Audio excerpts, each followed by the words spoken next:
আসসালামু আলাইকুম গাইস, আজকে আমরা হুনানজি মাদারবোর্ড দিয়ে এখানে দেখতে পাচ্ছেন যে 256 GB SSD দিয়ে আমরা আজকে একটি পিসি বিক্রি করছি। আর আজকে আমাদের কাছ থেকে পিসি বিল্ড আপ করার জন্য আজকে এই ভাই আসছে, আর এই পিসিটি নিচে ওনার বন্ধুর জন্য, ওনার জন্য।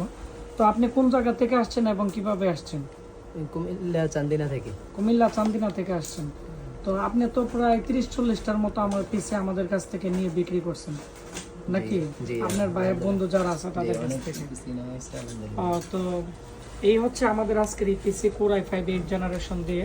তবে আমাদের কাছে কিন্তু বিভিন্ন জেনারেশনের বিভিন্ন মডেলের পিসি কিন্তু গাইস আমাদের কাছে আপনারা সবসময় পেয়ে যাবেন। আর এটি হচ্ছে আমাদের অ্যাসেম্বলিং রুম, এখানে আমরা অ্যাসেম্বল করে থাকি। এবং আজকে আমাদের এখানে কিন্তু অনেকগুলো মাল কুরিয়ারের জন্য প্যাকেট করা হচ্ছে, বিভিন্ন জেলাতে যাবে। তো আপনারা যারা কম্পিউটার কিনতে চাচ্ছেন বা কম্পিউটারের প্রাইস জানতে চাচ্ছেন, আপনারা আজকে এই ভিডিওর নিচে আমাকে কমেন্টস করে জানাবেন। এবং আমাদের স্টকে কিন্তু প্রচুর পরিমাণে প্রোডাক্ট আছে, আর এই প্রোডাক্টের কিন্তু আমি রিভিউ করব। আর আপনারা আমাদের ভিডিওগুলো বেশি বেশি করে শেয়ার করে দিবেন, তাহলে আমাদের এখানে যারা পিসি কিনতে আসে বিভিন্ন জায়গা থেকে তাদেরকে আমি কিন্তু রিভিউ দেই, যাতে করে আপনারা বুঝতে পারেন, জানতে পারেন। তো সবাই ভালো থাকবেন, দেখা হচ্ছে নতুন কোনো একটি ব্লগ ভিডিওতে।